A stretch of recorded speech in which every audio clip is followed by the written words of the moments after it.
मुख्यमंत्री पुष्कर सिंह धामी ने बेरोजगार युवाओं से आंदोलन समाप्त करने की अपील की है। साथ ही देहरादून के गांधी पार्क में हुए लाठीचार्ज मामले में मजिस्ट्रियल जांच के आदेश दिए हैं। मुख्यमंत्री ने मुख्य सचिव एसएस संधू को इस मामले में जांच के लिए निर्देशित किया है। उन्होंने इस मामले में सभी तथ्यों और परिस्थितियों की जांच कर शासन को रिपोर्ट उपलब्ध कराने को कहा है। मुख्यमंत्री धामी ने बेरोजगार परीक्षार्थियों को विश्वास दिलाया कि राज्य सरकार युवाओं के साथ कोई भी अन्याय नहीं होने देगी। अब छात्रों और छात्राओं को आगे करके उनके कंधों पर बंदूक रखकर वो कहीं न कहीं इस प्रकार का काम कर रहे हैं। जैसा कल देखा कि कुछ लोग छात्रों के रूप में उस बीच में आ गए और बीच में आकर उन्होंने जिस प्रकार से पत्थर फेंके हैं, जिस प्रकार से हिंसात्मक उस आंदोलन की तरफ ले गए हैं, ये निश्चित रूप से दुर्भाग्यपूर्ण है।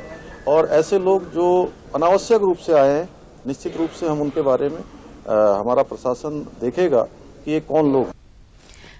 उधर अपर मुख्य सचिव राधा रतूड़ी ने आज बेरोजगारों के प्रतिनिधियों से मुलाकात की। उन्होंने भरोसा दिलाया कि प्रदेश सरकार भर्ती परीक्षाओं को पारदर्शी और नकल विहीन बनाने के लिए संकल्पबद्ध होकर काम कर रही है। तो उनसे अभी उनके जो भी मांगे हैं वो हम लोग उन पे विचार कर रहे हैं और वो मुख्यमंत्री जी के समक्ष भी रखे जाएंगे। मुख्य बिंदु ये है कि पिछले एक साल में यहाँ पे कई परीक्षाओं से संबंधित अनियमितताएं उजागर हुई हैं और इसमें बहुत निष्पक्ष जांच हुई है जो एसटीएफ से हुई है या एसआईटी से हुई है। और उस जांच के परिणाम स्वरूप कई लोग जेल की सलाखों के पीछे हैं। तो मतलब सरकार ने बहुत त्वरित कार्रवाई की है और बहुत सख्ती से जांच हुई है, इसीलिए जो भी अनियमित कार्रवाई हुई है वो लोग जेल के पीछे हैं। आपको बता दें कि गुरुवार को बेरोजगार संघ के बैनर तले गांधी पार्क में धरना दिया जा रहा था। इस दौरान हुए पथराव के चलते विषम परिस्थिति पैदा हो गई, जिसके बाद पुलिस ने पथराव करने वालों पर लाठीचार्ज किया। वहीं कांग्रेस प्रदेश अध्यक्ष करण माहरा के नेतृत्व में कांग्रेसियों ने सरकार के खिलाफ धरना शुरू कर दिया है। माहरा का कहना है कि जब तक भर्ती परीक्षाओं की जांच पूरी न हो, दोबारा परीक्षाएं न कराई जाएं। साथ ही गिरफ्तार बेरोजगारों पर से मुकदमे वापस लिए जाएं। गांधी पार्क में युवाओं पर हुए लाठीचार्ज को लेकर एसएसपी दलीप सिंह कुंवर ने कहा कि प्रदर्शन के दौरान छात्रों के बीच कुछ बाहरी तत्व भी शामिल हो गए और उन्होंने पुलिस पर पथराव किया।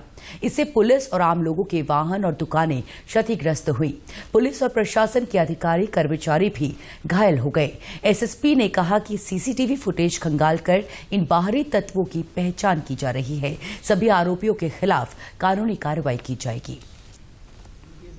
इस मिशन में कुछ बाहरी तत्व, अराजक तत्व आ गए थे। उन्होंने माहौल को खराब करने का प्रयास किया। पहले घंटाघर में माहौल को खराब करने का प्रयास किया गया।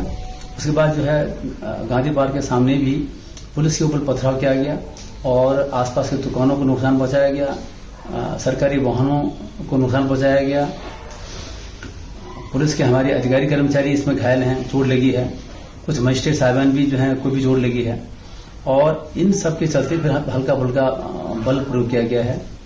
और जो ये भारी अराजक तत्व हैं उनको हम पहचान कर रहे हैं। ये कौन कौन है, वीडियोग्राफी हमारे पास है, उनको हम चिन्हित कर रहे हैं और परिस्थितियों के अनुरूप जो भी विधिक कार्रवाई की जा सकती है वो किया जाएगा। मुख्यमंत्री पुष्कर सिंह धामी ने भर्ती परीक्षाओं में पारदर्शिता और शुचिता सुनिश्चित करने के लिए उत्तराखंड प्रतियोगी परीक्षा अध्यादेश 2023 को स्वीकृति दे दी है।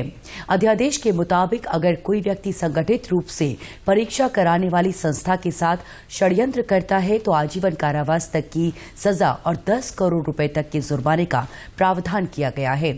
अगर कोई परीक्षार्थी प्रतियोगी परीक्षा में स्वयं नकल करते हुए या अन्य परीक्षार्थी को नकल कराते हुए अनुचित साधनों में लिप्त पाया जाता है तो उसके लिए 3 वर्ष के कारावास और न्यूनतम 5 लाख के जुर्माने का प्रावधान किया गया है। और वहीं अगर वो परीक्षार्थी अन्य प्रतियोगी परीक्षा में दोबारा दोषी पाया जाता है तो न्यूनतम 10 वर्ष के कारावास के साथ न्यूनतम 10 लाख जुर्माने का प्रावधान किया गया है। इसके साथ ही नकल करते हुए पाए जाने पर परीक्षार्थी पर आरोप पत्र दाखिल होने की तारीख से 2 से 5 वर्ष तक के लिए करने और दोषी पाए जाने पर 10 वर्ष के लिए सभी प्रतियोगी परीक्षाओं से डिबार किए जाने का प्रावधान किया गया है।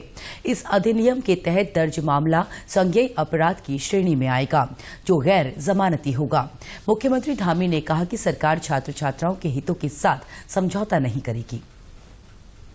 हम लेकर आएंगे 10 तारीख तक, क्योंकि कैबिनेट होनी थी और कैबिनेट थोड़ा आगे चली गई। हमारे पहले से कुछ कार्यक्रम लगे हुए थे सभी मंत्रियों के, तो कैबिनेट न होने के बाद भी हमने उसको विचलन से अनुमोदन करके महामहिम राज्यपाल महोदय को अग्रसारित कर दिया है और यह भी तय कर दिया कि जितनी भी परीक्षाएं होंगी अब वो सारी परीक्षाएं इस नकल अध्यादेश से आच्छादित होंगी। उसमें जो प्रावधान किए हैं 10 साल तक की जो कैद है, इसके अलावा सारी संपत्ति जब्त करने का है और परीक्षार्थी जो उसमें भाग लेने वाले होंगे अगर वो इसमें पकड़े जाते हैं तो उनको अगले 10 वर्षों तक किसी भी परीक्षा में भाग लेने का कोई अवसर नहीं होगा। इसको हमने सबसे सख्त कानून जो हो सकता था वो बनाने का प्रावधान किया है।